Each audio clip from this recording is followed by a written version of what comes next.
Everyone, कैसे हैं आप सब। तो आज की इस वीडियो में मैं आप सभी बच्चों को बीबीएमके यूनिवर्सिटी में FYUP सेमेस्टर 3 सेशन 22-26 में मेजर पेपर 4 हिस्ट्री का देखिए कुछ इंपॉर्टेंट क्वेश्चन यहाँ पर टिक करवा दे रहा हूँ। तो आप सभी बच्चे अपने हिसाब से देखिए, जो आपका जहां भी आपने क्लासेस की होंगी या जो भी गेस्ट पेपर है उससे पढ़ लीजिएगा। और मैं कुछ क्वेश्चन यहाँ टिक करवा दे रहा हूँ जो कि सारे के सारे इंपॉर्टेंट क्वेश्चन है। ठीक है, तो चलिए वीडियो को शुरू करते हैं। वीडियो पसंद आए तो वीडियो को लाइक कर दीजिएगा, चैनल पर अगर न्यू आए तो चैनल को सब्सक्राइब कर लीजिएगा, साथ में बेल आइकन पे क्लिक कर लीजिएगा ताकि इसी प्रकार पल पल की हर वीडियो का नोटिफिकेशन आपको मुझे मिलता रहे। डिस्क्रिप्शन बॉक्स में टेलीग्राम ग्रुप, फेसबुक पेज का लिंक है, जुड़ जाइए। कोई भी अपडेट आएगा वहां पे आपको शेयर कर दिया जाएगा। और आपका मेजर, माइनर, एमडीसी, सेक पेपर, एसी पेपर, बहुत सारा कंटेंट देखिए चैनल पर अपलोडेड है। अगर नहीं देखा है जल्द से देखिए और अपने एग्जाम की अच्छे से तैयारी करिए। देखिए क्या है, मध्यकालीन यूरोपियन समाज में हमें व्यापार और जो भी वाणिज्य के विकास के बारे में क्या जानते हैं स्पष्ट करिए। तो सबसे पहले व्यापार और वाणिज्य, ठीक है, यानी कि आपको व्यापार और वाणिज्य के बारे में बताना है। तो धर्म युद्धों यहाँ पर बताया हैंसिएट लीग यानी जो संघ जिसे कहा जाता है, जो उत्तरी यूरोप और जर्मनी के लिए गठित किया गया था।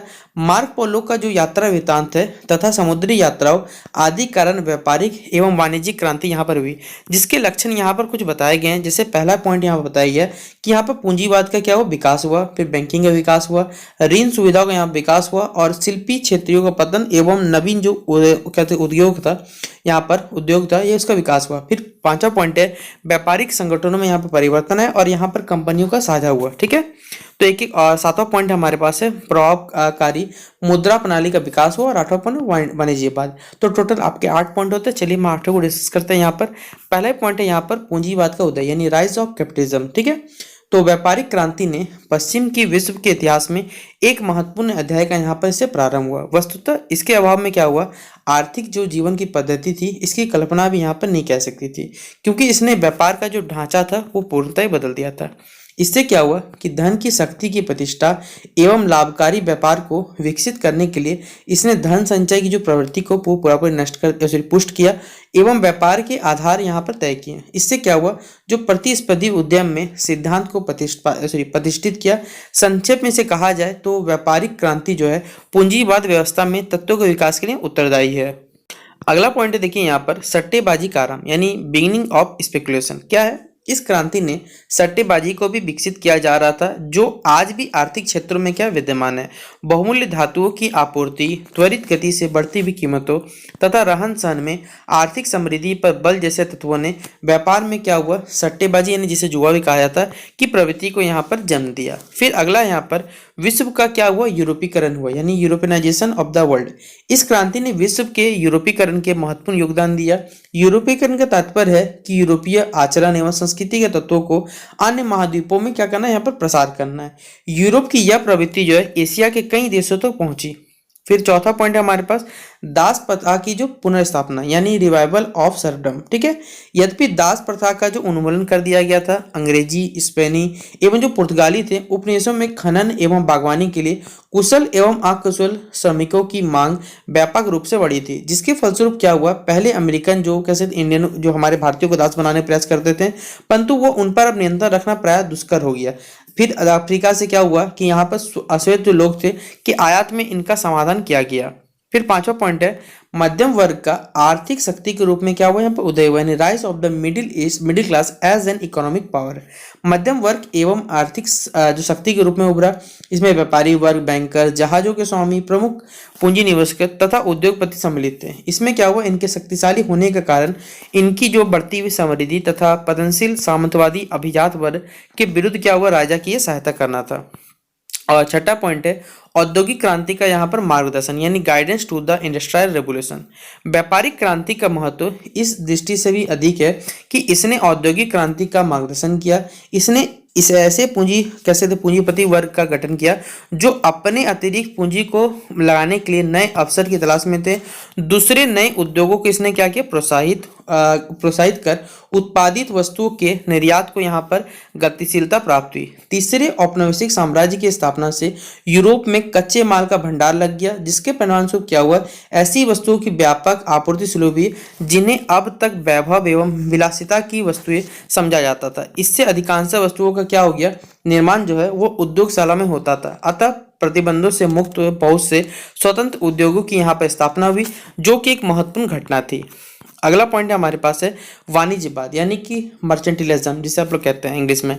तो व्यापारिक क्रांति का जो स्वरूप है वो कालांतर में काल में परिवर्तित हो चला गया तथा नवीन सिद्धांतों और व्यापारों से मंडित होकर यह वाणिज्यवाद के रूप में प्रतिष्ठित हुआ। सारतः कहा जाए तो वाणिज्यवाद को राष्ट्रीय संपत्ति की समृद्धि एवं राज्य के संवर्धन हेतु शासन द्वारा किया गया हस्तक्षेप कहा जा सकता है। यद्यपि प्राय इस व्यवस्था को एक आर्थिक नीति की संज्ञा दी गई। इसके उद्देश्य क्या हुआ, व्यापक रूप से राजनीतिक थे। आर्थिक क्षेत्र के शासन में हस्तक्षेप का तात्पर्य यह नहीं था कि उत्पादन एवं व्यापार में वृद्धि हो, परंतु इसके द्वारा राज्य कोष को भी यहाँ समृद्ध करना था। जिससे क्या हुआ, सशक्त जल बेड़ों का यहाँ पर संगठन एवं सैन्य सज्जों की व्यवस्था की जा सके और शासन के प्रति लोगों में भय हो सके, सम्मान की भावना यहाँ पर बनी रहे। संक्षेप में कहा जाए तो वाणिज्यवाद के प्रमुख जो उद्देश्य है वो खाद्यान्न के उत्पादन में आत्मनिर्भरता, बहुमूल्य धातुओं का अधिकाधिक का संचयन करना तथा निर्यात में अधिकाधिक वृद्धि कर आयात में क्या करना, न्यूनतम सीमा तय करना।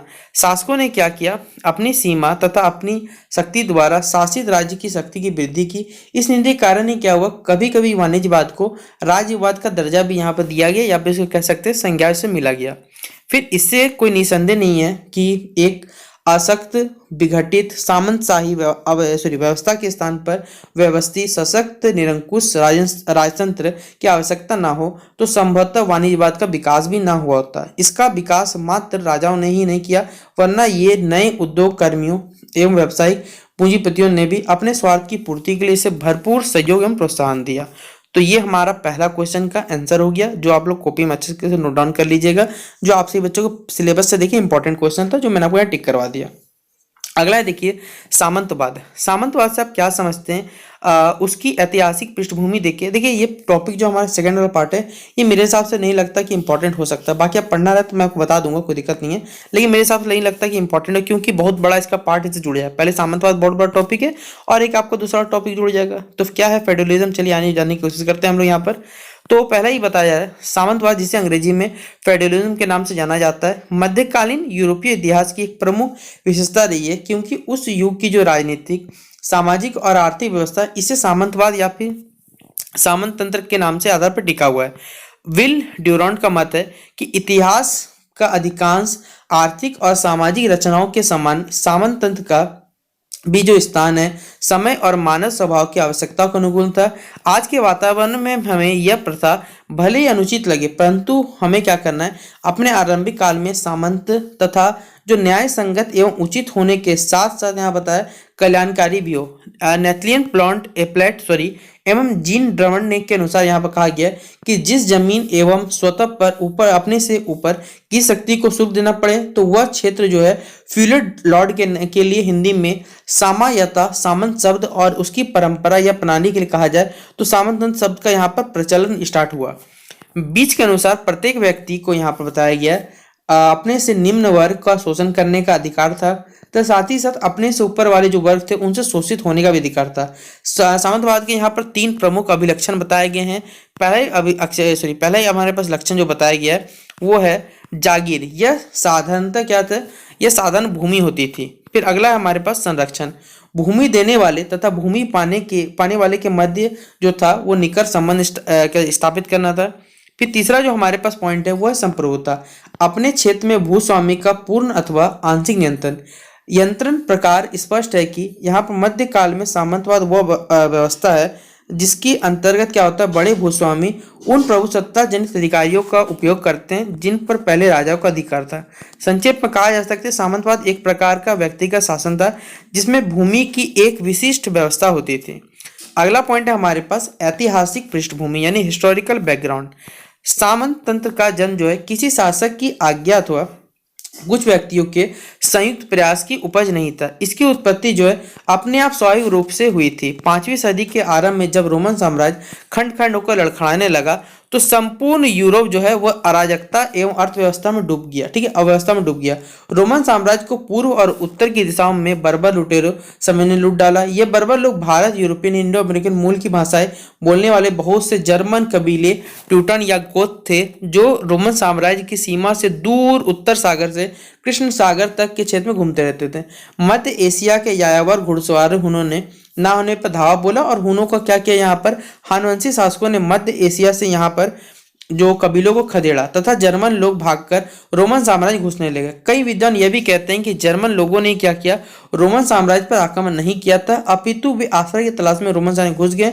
रोमन साम्राज्य में आने वाले सभी जर्मन जातियों में सबसे अधिक जो प्रगतिशील थे वो फ्रैंक लोग थे, यानी फ्रेंच लोग थे, जिन्होंने अपना नेता क्या किया, क्लोवियस यानी 465 से लेकर 511 ईस्वी के नेतृत्व में संपूर्ण गॉल यानी जो आज का वर्तमान का फ्रांस है, बेल्जियम, नीदरलैंड और पश्चिमी जर्मनी पर अधिकार जमा लिया। क्लेवियस के उत्तराधिकारी कमजोर निकले और राजभवन के जो प्रधान अधिकारी थे, जिसे मेयर के नाम से जाना जाता था, पेपिन ने राजसत्ता हत्या ली। पेपिन का जो पुत्र था सालमा, अंग्रेजी में चार्ल्स जो महान कहा जाता है, जिसे बड़ा ही प्रभावी शासक था। उसने 768 से लेकर 818 ईस्वी तक क्या किया, शासन किया। उसका विशाल साम्राज्य उत्तरी सीमा से इटली के मध्य तक और आंध्र महासागर से एल्बे नदी तक फैला हुआ था। चूंकि इस विशाल साम्राज्य पर एक व्यक्ति अकेला शासन नहीं कर सकता, अतः सालमन ने क्या किया, अपने युद्ध अभियानों सहायता देने वाले को बड़े बड़े भूमि खंड दे दिए जिन पर उन्हें शासन करना था। इन भूमि खंडों के काउंटी, ड्री और मार्च कहा जाता था और इसके शासक काउंट, ड्यूक और मारिस कहलाते थे। इन प्रथा के कारण क्या हुआ, लोगों के पास बड़ी बड़ी संपत्तियां बन गई और किसान अपनी जो भूमि स्वामित्व से क्या उन्हें वंचित रह गए। अगला यहाँ पर बताया गया कि सालमा की मृत्यु के बाद उसके अधिकारियों में झगड़ा हो गया और उसका विशाल जो साम्राज्य 3 प्रमुख राज्यों जर्मनी, फ्रांस और इटली में क्या विभाजित हो गया। इसी समय इन राज्यों पर बंजारे, सुलभ लोगों, स्पेन के जो मूर लोगों और उत्तरवासियों में आक्रमण से हो गए, जिससे पुनः अव्यवस्था फैल गई। राजाओं को अपने राज्यों पर नियंत्रण रखना कठिन हो गया। सामंतों के बीच आपसी लड़ाई बढ़ गई और बाहरी आक्रमणों ने लोगों का जीना ही मुश्किल कर दिया। इस संदर्भ में H.G. वेल्स ने लिखा है कि उस समय के संचार की हालत कल्पना करना बहुत ही कठिन है। फ्रांस, स्पेन, इटली और बाल्कन क्षेत्र में पहले के साम्राज्य में जो बड़े बड़े समृद्ध नगर थे वो अब पूरी तरह उजड़ चुके थे। बर्बर सरदारों ने अधिकांश यूरोप को प्रदाकन करके अपने आप को भिन्न भिन्न क्षेत्रों का अधिपति बना लिया। 9वीं सदी तक पश्चिमी यूरोप में कोई केंद्रीय सत्ता नहीं थी। संपूर्ण पश्चिमी यूरोप कह सकते हैं यहाँ पर असंख्य स्थानीय शासकों के अधिकार में था। सामान्य क्या हुआ, लोगों का यहाँ पर जीवन असुरक्षित था और सभी देशों की आर्थिक स्थिति दयनीय हो गई थी। ऐसी स्थिति में सहयोग एवं संघ की एक पद्धति का विकास हुआ जो सामंत तंत्र या सामंतवाद के नाम से यहाँ पर प्रसिद्ध हुआ। सामंतवाद जीवन का वह मार्ग था जो सालमा के बाद के काल की विशिष्ट परिस्थितियों में अपनाया गया था। मूलतः यह भूमि पट्टेदारी स्वामित्व पर आधारित थे। एक सरकार का यह स्वरूप था तथा एक आर्थिक पद्धति दोनों ही थे। यह कृषि संबंधी सामाजिक व्यवस्था थी जो कि भूमि वितरण के आधार पर निर्मित हुई थी। इस तरह की सामाजिक व्यवस्था में प्रत्येक व्यक्ति के अधिकार तथा कर्तव्य उसके अधिकृत भूमि से क्या निर्धारित होते थे। बीच के अनुसार जो प्रत्येक व्यक्ति है अपने से नीचे वर्ग वालों पर शोषण करने का अधिकार प्राप्त था, साथ साथ अपने से ऊपर जो भी लोग थे उन पर वो शोषित होता था। वीरोत्तम का मानना था कि सामंतवाद उस मध्यकालीन व्यवस्था का नाम था जिसके अंतर्गत बड़े भूस्वामी उन अधिकारों का उपयोग करते थे जिन पर पहले राजाओं का अधिकार था। संक्षेप में सामंतवाद व्यक्तिगत शासन, एक कह सकते हैं यहाँ पर विशिष्ट भूमि व्यवस्था और व्यक्तिगत निर्भरता का यहाँ पर मिश्रित रूप देखा गया है। अगला पॉइंट आपसे बच्चों के लिए सामंतवाद के देखिए विकास के क्या कारण थे और पेपर में देखिए ये सवाल आपके लिए एक और सवाल बन सकता है कि सामंतवाद के विकास के कारणों की चर्चा करें। Causes, right the causes of the growth of federalism. तो इसका पॉइंट देखिए आपसे बच्चों के अलग सवाल यहाँ से निर्मित होकर आ सकता है, तो याद रखिएगा ये पेपर में अपने हिसाब से आप सवाल से जनरेट कर सकते हैं। तो क्या है, तो देखिए क्या क्या कारण है। पहला है सामाजिक कारण। यूरोपीय सामंतवाद रोम साम्राज्य के पतन के बाद सामाजिक एवं जातीय परंपराओं में प्रभाव का परिणाम था। उस समय 2 प्रथाएं प्रचलित थी जिनमें भविष्य के सामंतवाद के बीच नहीं थे। ये प्रथाएं थे निकेरियम एवं पेट्रोसिनियम। ठीक है, प्रेकिरियम का संबंध जो है भूमि से था, जबकि जो पेट्रोसिनियम का एक प्रकार का व्यक्तिगत संबंध था। भूमिहीन मजदूर या फिर कृषक किसी ममीपति के पास जाकर रक्षा के बदले अपनी सेवाएं अर्पित करता था और सने सने ऐसे भूस्वामी के बड़े बड़े दल तैयार हो गए थे। पश्चिमी रोमन साम्राज्य में यह दोनों जो प्रथाएं हैं वो 4वीं 5वीं शताब्दी तक पूर्ण रूपेण चलवतीत होगी। गॉल के सेल्टों में भी एक प्रथा प्रचलित थी कि जिसमें नेता या फिर बड़ा जो सामंत था वो अनुयायी छोटे सामंतों से घिरा रहता था। ये अनुयायी उसकी ओर से युद्ध में भाग लेते और उसकी आज्ञा पालन करते और बदले में धन जो मिलता उसे अपना जीवन यापन करते थे। यह जो प्रथा है वो यहाँ पर कमेंडेशन के नाम से कहलाती थी। इस प्रकार क्या हुआ, जर्मनी में प्रत्येक नेता के साथ साथ स्वामी भक्त यहाँ पर योद्धाओं का एक दल होता था, जिसे कह सकते हैं कॉमरेड्स कहा जाते थे। सने सने इन तीनों का क्या हुआ, यहाँ पर विलयन हुआ। विभिन्न वर्गों में अंतर के आधार पर सामंतों को दो ग्रुप्स में बांटा गया। एक हमारे पास आए उचित सामंत एवं नीच सामंत, ठीक है। तो इसके क्या कारण थे यहाँ बताया हुआ है। तो पहला है राजनीतिक कारण, यानी पॉलिटिकल इशू जिसे कह सकते हैं। यूरोप में अशांति और अराजकता। 5वीं शताब्दी में बर्बर जातियों के आक्रमण के फलस्वरूप रोमन साम्राज्य छिन छिन हो गया और उसके स्थान पर कई स्वतंत्र राज्यों की स्थापना हुई। यहाँ पर बताया गया अगला पॉइंट में कि रोमन साम्राज्य के विघटन काल में पश्चिमी जो यूरोप में अराजकता, अशांति एवं अवस्था फैल गई। बाह्य आक्रमणों के कारण ही किसानों की जो अवस्था वो दयनीय होगी, क्योंकि उनकी रक्षा करने वाला कोई नहीं था। जमींदारों को अन्य जमींदारों से भय बना रहता था, अतः किसान और जनसाधारण की तरह भी उन्हें भी सुरक्षा की आवश्यकता थी। इस प्रकार दोनों दूसरे की सहायता की आवश्यकता आ पड़ी। किसानों को अपनी रक्षा के लिए जमींदारों के आश्रय की आवश्यकता थी, क्योंकि उनके पास अस्त्र दुर्ग नहीं थे, और यहाँ पर जमींदारों को कह सकते हैं सेना में भर्ती होने वाले लोगों की आवश्यकता थी। इस प्रकार सामंतवाद का जन्म हुआ। किसान अपनी अपनी स्वतंत्रता का परित्याग करके जमींदारों के संरक्षण में चले गए। अब उनकी स्थितियां क्या हो गई, यहाँ पर कमियां हो गई थी। दोनों के बीच क्या एक समझौता हुआ कि जिसके यह तय हुआ कि जमींदार लोग किसानों को नहीं लूटेंगे और उन्हें बाह्य आक्रमणकारियों जो भी है उनसे सुरक्षा प्रदान करेंगे। इसके बदले में किसानों ने अपनी खेती की उपज का एक निश्चित भाग उन सामंतों को देने का निश्चय किया तथा यहाँ पर कई सेवाएं करने का वचन दिया। छोटे सामंतों को भी यहाँ पर अपनी सुरक्षा की चिंता थी, अतः छोटे सामंत बड़े सामंतों की शरण में चले गए। बड़े सामंतों ने छोटे सामंतों की सुरक्षा प्रदान करना स्वीकार कर लिया और उसके बदले में उन्हें छोटे सामंतों को धन तथा सैनिक से बड़े तो की सेवा करने का वचन दिया। इसे कमेंडेशन के नाम से जाना गया बाद में। अगला पॉइंट है हमारे पास यूरोपीय शासन जो व्यवस्था उस पर क्या प्रभाव पड़ा। तो रोमन साम्राज्य में पतन का प्रभाव यूरोप की शासन व्यवस्था पर पड़ा। रोमन साम्राज्य के विघटन काल में जमींदार एवं शासकों ने स्थानीय शासन में स्वतंत्रता प्राप्त के लिए थी। अब उन्हें कर वसूल करने पर एवं सैनिक सहायता देने के कामों के लिए अतिरिक्त न्याय करने तथा कानून बनाने का अधिकार मिल गया। जमींदारी न्यायालय स्थापित हो गए, जिससे प्रजा को दंड देना या जुर्माना जो लगाने का कार्य होने लगा। अगला पॉइंट हमारे पास जर्मन जाति को यहाँ पर आगमन हो गया था, यानी रोमन साम्राज्य के पतन के बाद जर्मन जो विजेताओं ने पश्चिमी यूरोप में सामंती प्रथाओं को फैलाया। जर्मन कबीलों के नेता जीती हुई भूमि को अपने अनुयायियों के बीच बांटने लगे। ये अनुयायी अपने नेता को सैनिक सेवा देते थे, परंतु अब उन्हें यह जमीन मिलने लगी और ये जो जमींदार है वो नाइट अथवा सामंत कहे जाने लगे। इस प्रकार गॉल, इंग्लैंड एवं अन्य देश में सामंतों का जन्म हुआ और विकास हुआ। धार्मिक जो संस्थाएं थी उनकी स्वतंत्रता मिलना 9वीं शताब्दी के मध्य में मिला। फिर चौथा पॉइंट हमारे पास धार्मिक संस्थाओं को भी शासन के क्षेत्र में पूर्णता क्या हुआ, स्वतंत्रता मिल गई। पादरी में बड़े जमींदार बन गए। जमीन के साथ साथ उनके कह सकते आघात में वृद्धि हुई। धीरे धीरे चर्चा यूरोप का सबसे बड़ा चर्च जो है सबसे बड़ा अधिकार यह बन गए। पश्चिमी यूरोप की 1/3 भूमि पर चर्च का अधिकार हो गया। अब राज्यों की संपूर्ण आर्थिक एवं जो प्रशासनिक शक्ति थी वो गृहस्थ जीवन और पादरी जमींदारों के बीच बढ़ गई। प्रारंभ में जो यहाँ पर सांतों के अधिकार केवल जीवन पर्यंत थे, परंतु आगे चलकर उनकी जो जागीरों को भी यहाँ वंशानुगत बना दिया गया।